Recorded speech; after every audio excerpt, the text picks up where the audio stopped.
Welcome home, Raiders. Tonight, there was a Cinderella Story happening over the weekend in the Mythic Dungeon Invitational, and we'll also be getting ready for the summer finals, which is actually the spring finals, for Hearthstone.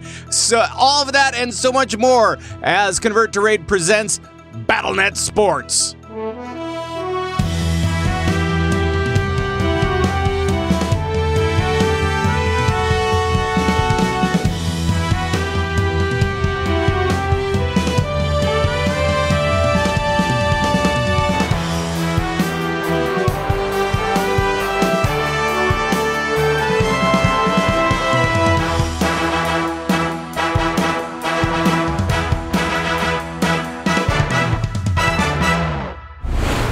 Hello, everybody. Welcome to BattleNet Sports. My name is Pat Crane. I'm your host of this show, of this program.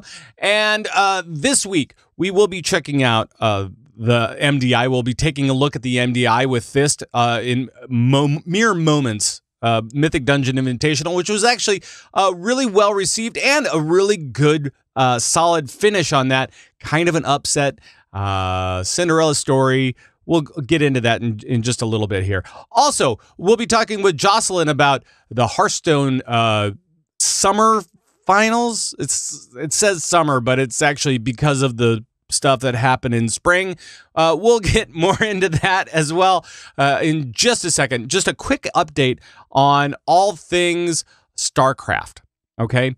We are getting ready for a couple of different things that are coming up. We've got WCS Valencia, which is coming up in a couple of weeks in Valencia, or Valencia, as they say locally. We also have GSL versus the World. This is coming up in August 2nd through the 5th in Seoul. This is the next big Korean tournament, and this actually features 8 Korean players versus the top 8 foreigners, and this will be kind of interesting because Cyril, who is at the top of his game, he's actually stealing seats.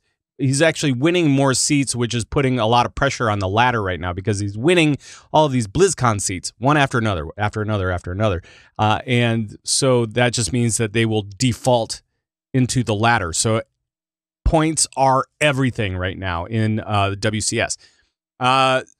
And so, but it'll be interesting to watch Cyril play in GSL versus the World because he'll be playing Korean players for the first time. So it's a BlizzCon preview coming up in August, and that's all for StarCraft 2. But we have a lot more to talk about other than just StarCraft. So let's get going. We're here with Jocelyn Moffat once again to talk about Hearthstone, and this time we are talking about the HCT Summer Championships that are really for Season 1 in the spring, but now they're being played in the summer, so they're called the Summer Championships. Hi, Joss. Hey, Pat. That's a really good summary of what the heck is going on this weekend. Yeah, people are confused, and they're like, but, summer just started. Why are we having the Summer Championships already? It's just because they're played in the summer. Really? It's a weird naming convention. Don't think about it too much. This is from January, February, March. But this is kind of a big deal. So this is from the first season. Now we have the championship playoffs, so to speak. So maybe we should let's talk about who's coming, first of all, to this thing. Fair enough. So we've got our 4 qualifiers from each region. So we've got our 4 NA, 4 EU, 4 China, and 4 APAC qualifiers. So that's kind of what's taken all this time. And we've talked about all these tournaments and results before, so we don't need to go like crazy into it. But that's what's really taken so long is we've kind of had one of these championships each. It took them, I guess, in May is when we had, May and early June is when we had all of our playoffs. And then so now this is the results of all the playoffs. These are our top 16 players, and they've all been put into groupings. So we've got 4 groups, and there's 1 representative from each region in each group. So we won't have any Chinese players knocking out Chinese players in the group stages or anything like that. So it's the same sort of format that we've had for a while, but I think we're also going to see the same sort of double elimination stuff, or at least I hope so. I think Actually, I probably should have looked that up ahead of time. I'm not sure what they do post group stage, if it's single elimination or double elimination. But yeah, it should be a really good tournament anyways. And we've got some big name players, some lesser known players. But overall, it's a really competitive field. Yeah, it definitely looks that. And the interesting thing about the tournaments lately, and I think that this is no exception, is that with all of the different nerfs that have happened, or the balancing that's happened recently, especially, it seems like there's also a lot of different decks out there to choose from, lots of different archetypes, and it seems like it's kind of playing the field. I mean, we're seeing. Is it all of them play? All the different classes play in this tournament? Yeah, there's at least one representative from each class, so no one's left out. But yeah, you're totally right about the whole tournament meta and the nerfs and everything that's happened, because we've basically had 2 DreamHacks and HCT Soul since the nerfs came down. But the thing about the 2 DreamHacks is that they are last hero standing, which is a different format than what we're seeing here. So right. In terms of Conquest format, we've only had HCT Soul. So the Conquest meta is still very much like to be determined. And the decks that have been submitted for Summer are very, very different. HCT Soul was quite aggressive. There's lots of Token Druid, lots of Odd Rogue, Odd Paladin, and we're not seeing that kind of representation from the aggro side of things at all. Odd Paladin is the only kind of like straight up, like really aggressive deck. We're seeing a whole lot of combo decks. So we've got, like the Recruit Hunter, the Combo Priest, the Miracle Rogue, Shutterwalk Shaman, Q Block. They're all really combo type decks. That's their win condition. And we're seeing so much more of that at HCT Summer. Yeah. And once again, I know we talked about this before, but HCT Summer is actually going to be played in Burbank. So they're all going to be coming together. And I think that's probably why it's taken so long, or at least why they're giving themselves enough padding for everything, because of visas and all that kind of stuff. I'm guessing that has something to do with it. It's the Overwatch arena, isn't it? Yeah. So it's the whole, or I guess the Blizzard arena, but where they've been mostly doing the Overwatch League. Right. Yeah. So that's going to be changed over into Hearthstone stuff, and it's going to be pretty killer. I'm guessing. So I figured that they're going to do it up on this one. Probably. Oh, I think so. I'm very, very sad that I couldn't attend. Like, why can't California be closer? Right.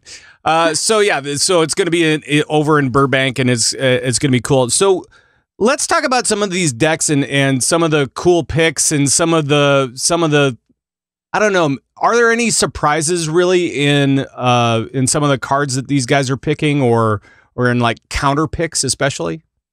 Sure, like tech cards. Sure. We're seeing the rise of Skulking Geist. Skulking Geist is coming back. It's the most popular epic card that's in the deck list from this tournament, and I think that is direct tech for Taunt Druid. Taunt Druid is, I think, the second most popular deck in the next to even Warlock. So lots of people are trying to target those Jasper Spellstones, those Naturalizes in particular, to take away the way for the Druid to kill off their own Hadronox and then kind of start that chain of never-ending taunt walls. With Taunt Druid being so popular, Skulking Geist is coming back in, as well as the Black Knight is making an appearance in the tournament. There are 12 decks running the Black Knight, and if you guys aren't aware, the Black Knight has been in Hearthstone since vanilla, so since the very first classic set, but it hasn't seen a whole lot of play. And what he does, he's a legendary who destroys a taunt minion. Right. So he has never really seen a whole lot of play, but with Taunt Druid, and I'm wondering if people were even expecting more Taunt Warrior. Unfortunately, we only have one Taunt Warrior deck in the entire tournament. So, but still, like the Black Knight is going to get some use in those matchups as well. So, Taunt Druid being very heavily targeted. Yeah, and then you get things like Shutterwalk, where you get. And if you have the Black Knight there, then I mean that's just more removal power. So I mean that's kind of cool as well. And just to talk about classes, just kind of generally, I think it was weighed heavily for Druid and Warlock, and then Shaman and Rogue kind of trailed behind along with the others, right? Yeah, so we have Warlock and Druid are kind of leading the pack. Almost everybody brought either or. And then, or I guess everybody brought either or. Most people brought both. And then, yeah, Shaman and Rogue and Mage. We're seeing we have 5 players who are bringing Mage, and they're bringing the big spell control Mage. So we're not seeing like tempo has dropped right off. There is no like crazy aggressive burn Mage. And then Priest and Hunter are next, and we got some interesting representation from Priest because we have one dragon combo priest that's being brought by Dog, and he obviously is a kind of fan favorite. He's a very entertaining streamer, so the fact that he's made it this far has a lot of people very excited. I don't know if he's going to make it out of his group, because I think he did actually get kind of a poor role when it comes to just who he got paired up with in his group. So he's in group 3, which is probably the most diverse and interesting group when it actually comes to lineups. We've got a couple of players, Dog included, who seem to be favoring more of a combo style lineup. But then we have Turna, who is one of only 2 people in the tournament who went with a more aggressive line, who brought the odd paladin, the token druid, the even warlock, and the even shaman. So he's got more of an aggressive / mid-range type of a lineup. And I don't know, like, it's a very, very interesting group. I'm not picking Dog and Turna to come out of it, though, unfortunately. Yeah, I feel like Jinsu and Rugal just have better lineups overall, because I'm not 100% convinced that the combo priest is going to do well in Conquest. A lot of people are talking about the strength of the deck because Zalay did so well with it at DreamHack Austin. But again, Conquest versus Last Hero Standing, I don't know if the combo priest is going to be able to get those wins for Dog. So same goes for Turna. I think if he had been in a different group, he might have done a little bit better, because he and Killin' All Day have very, very similar, exactly the same lineups. But because they're in different groups, I think Killin' All Day is going to be able to capitalize on the fact that his group is full of mostly combo players, whereas Dog, unfortunately, there's lineups that have more than one control deck in them. So he can't just, ban some control stuff. Or sorry, Turna can't ban some control stuff. Like Rugal, for instance, is bringing Taunt Druid, Big Spell Mage, and Control Priest along with the Even Warlock. So we are talking removal for days. Right. So I guess the big question is, who do you favor in this tournament? I'm not going to say who's going to win, but if you know who's going to win, please tell me.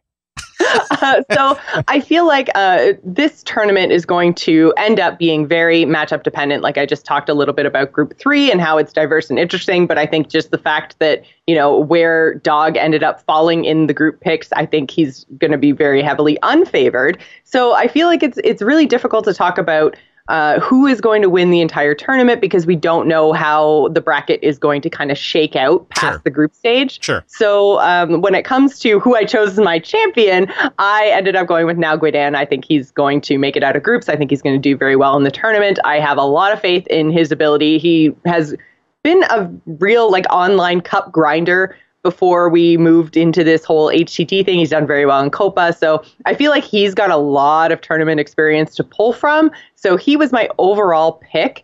And so I think he's going to make it out of Group 2. But also I like Yugi out of Group 2 as well. I think he should have no problems going up against a 8-3-6-5-0's lineup. Right. And so I think he's got a really, really nice mid-range type lineup that should be able to pressure his way through a lot of these. A lot of the other people in his group are combo decks. So again, if we had some of the more aggressive players in group number 2, then I think they would have had a better chance of making it out. But they ended up, down in group 3, which has a lot of control. So it does have. There's just so much that's matchup dependent. Right. That I think it's hard to really say what's going to happen post group stage. But group number 1 is, I think, Tensuko and Zhao Ti have the best decks to make it out of that group, I think. Raze is very, very control oriented, and most of the rest of his group is very combo and mid-range. So I think they're just going to kind of pressure him out.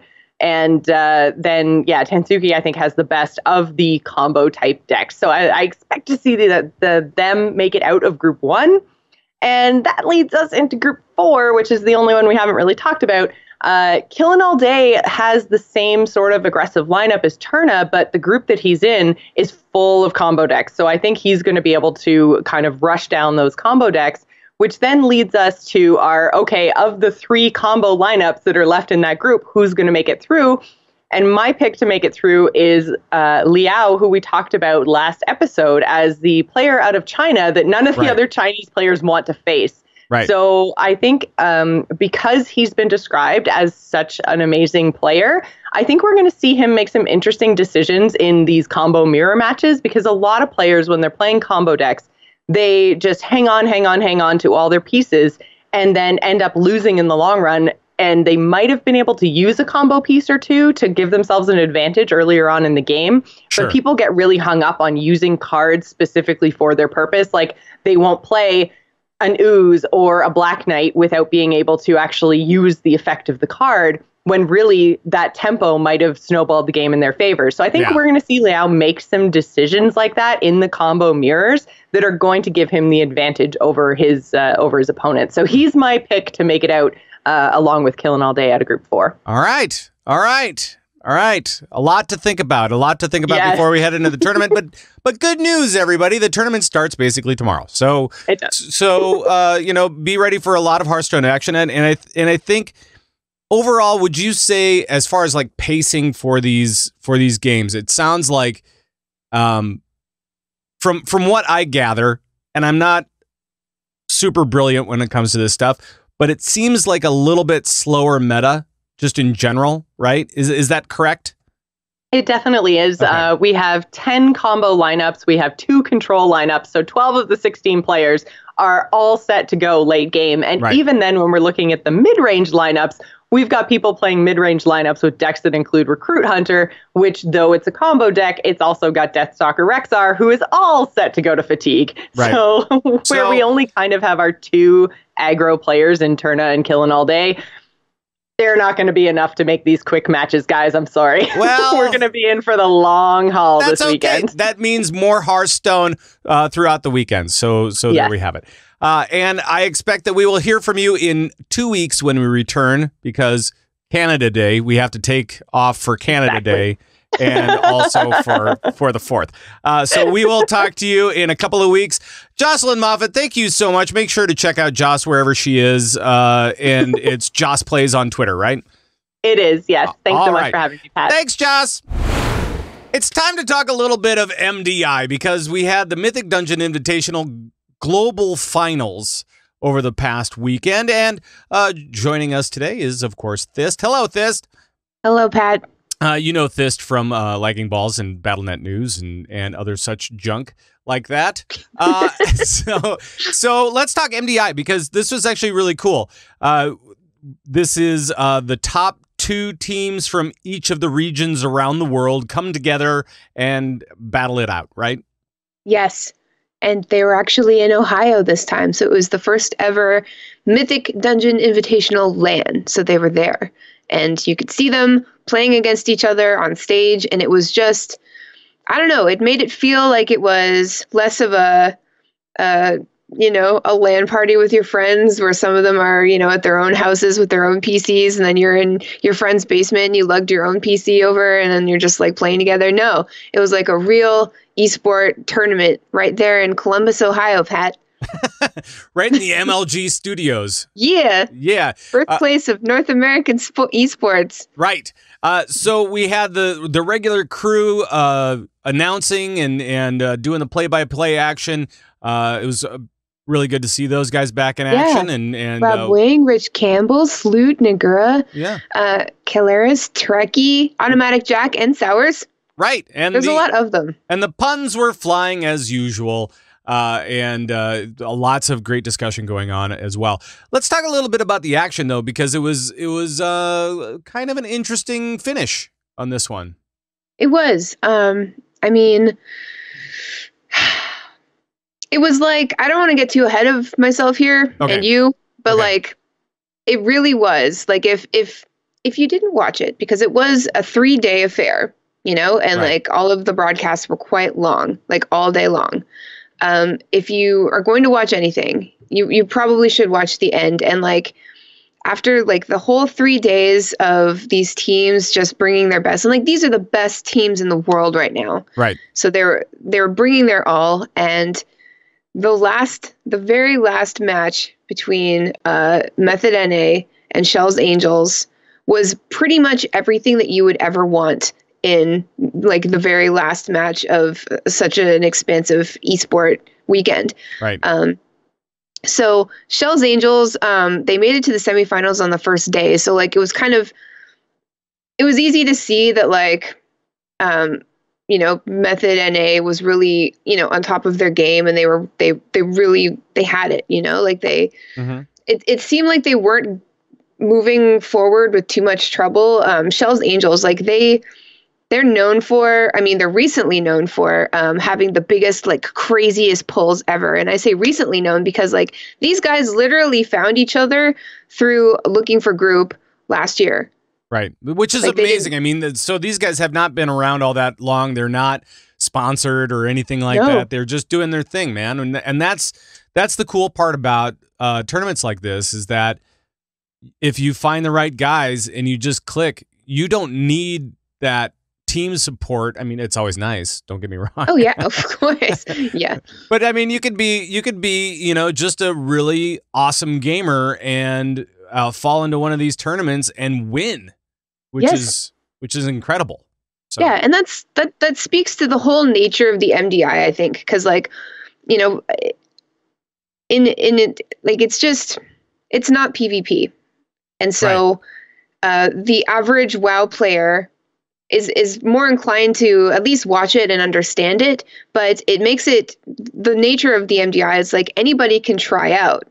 And as long as you have like the correct number of people and all the gumption, you can try out. And it's clear that like, Shell's Angels won the whole thing. And these guys literally found each other through LFG, and like they didn't know each other. They have no sponsors, like you said, and they're just people who are good at the game.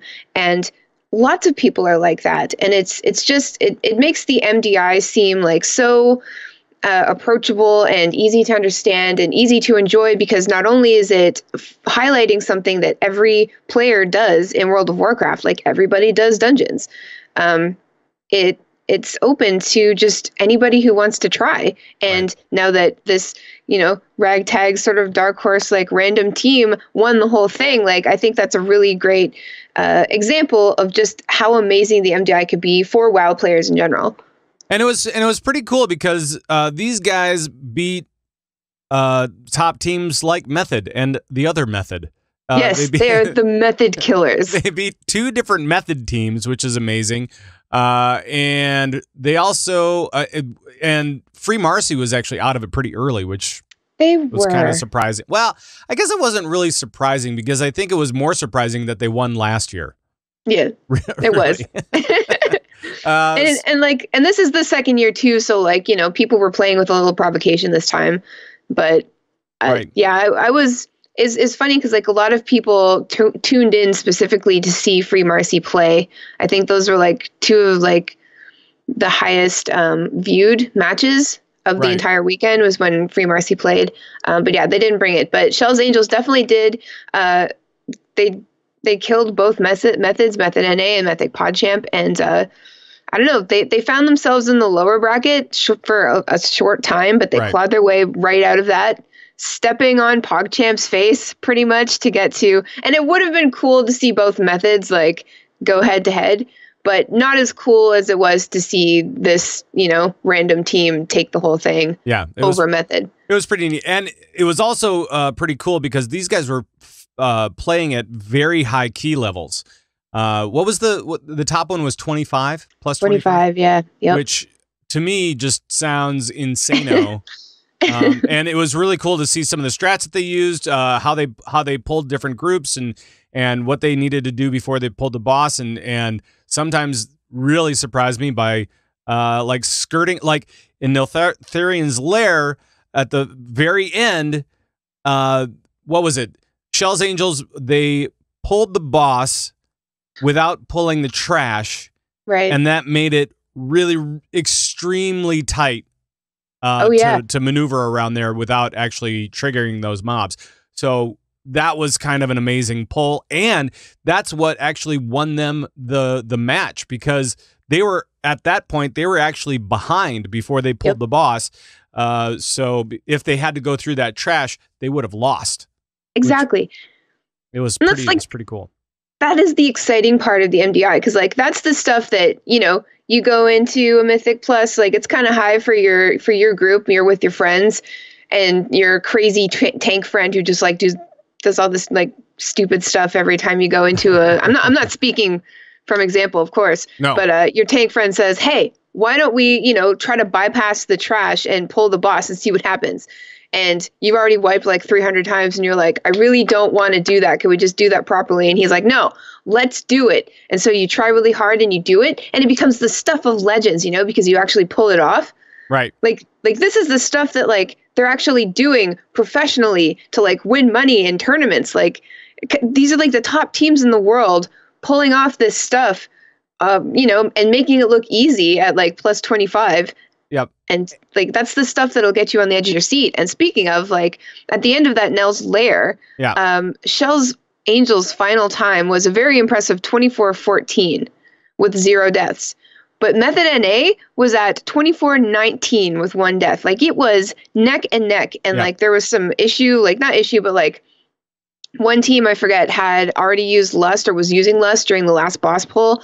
And one like didn't use it until the very, very end. And so it was like, what are you doing? What are you doing? And Shell's Angels didn't have it until about 30% of boss health. And so they threw Lust out there about, I think it was like 33%, something like that. And just I think they're waiting for the cooldowns are coming up or something. But it reminds you too that like these teams don't know how the other team is doing while they're doing it, you know? So like they had no idea that Method NA had already popped their Lust, you know? So and if they had, like maybe they would have done it sooner. So it was just like seeing both teams do the same boss at the same time in the same dungeon, like for the same like prize at the end. Like it was just like I was watching with my whole Ray team IRL, and we were literally like the whole time we were just like slumped over on the couch. But nah, at this point we were like sitting on the couch at the edge of the couch cushions, just staring and screaming at the television. It was amazing. It was a wonderful ending. You paid for the whole seat, but you only needed the edge.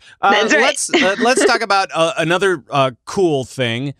Speaking about it, you know, the excitement of the broadcast was that they actually had a pretty good size crowd for the stream. They had what would rival a really good Overwatch League day, where they had 122. They topped out at 122,000 viewers, just basically on the streams that we know about, because it only includes like the English stream and what was the other one?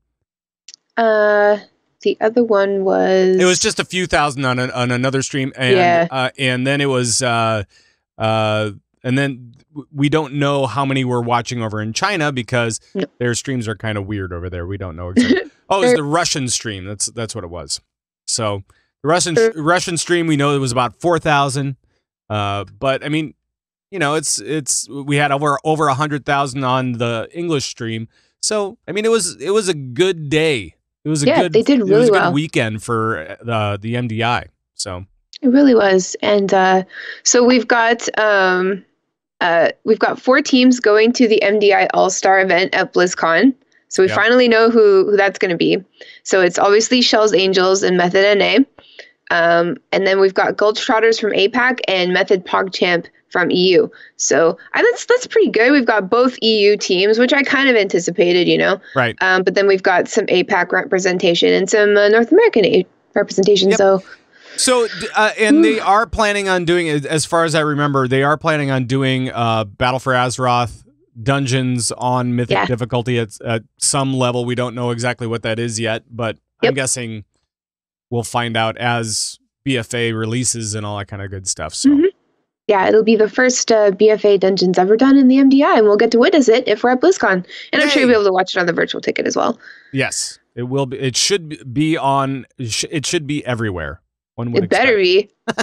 Right. Well, I think that wraps it up for the MDI. So the MDI is over now, and we won't talk about that until we get closer to BlizzCon. Oh, it's very sad. Oh, I'm sad. Overwatch League is over with. Oh, so well, almost, kind of. Yes, I guess we do have the final championships going on in July, which is great. So we'll talk again mid-July, late July as we approach that and get ready for that. Yeah. And AWC doesn't go for a while. WoW Arena doesn't go I again think for a little bit, right? I think that's July 14th and 15th in Poland. So we can look forward to that. And we do have some Overwatch League stuff coming up. They've got the finals, the grand finals, and then they have their own All-Star game before the World Cup starts. Yes. So yeah, there's still lots of Blizzard esports lots going to be had. just not in the next couple of weeks. Right. But we have next week off anyway because July 4th, crazy American and July holiday. 1st, Canada Day. Right. Yes, Canada Day. That's why we're taking off next week. Yep. All right, sounds good. Well, Thyst, thank you so much for joining me, and we will talk to you next time. All right. And that's going to do it for this week in BattleNet Sports. I hope you had a good time. And yes, there may have only been a couple of things to talk about this week, but there are more things coming up, especially HGC continues this weekend. We have the HCT Summer Finals this weekend, and so much more as we cruise through July and throughout the rest of the summer. So I hope that you will stick around right around here because we'll be talking about all of that eSports action very, very soon, except for not next week, because next week is July 4th and Canada Day as well. So we're going to take the next week off, but we'll be back right around the 10th, 11th, whatever that is. So I hope you will come back then and check out the next show. In the meantime, head over to converttoraid.com. That's where we have all of our stuff. We have our audio, we have our video, we have all of the things, including the Convert to Raid podcast network, which features not only the folks that show up here on BattleNet Sports, but also all of our regular players on BattleNet News as well. So all of that stuff, once again, is over at converttoraid.com. And that's going to do it for us. Want to thank you so much for joining us, and we will see you next time. Until then, bye-bye, everybody. Bye-bye.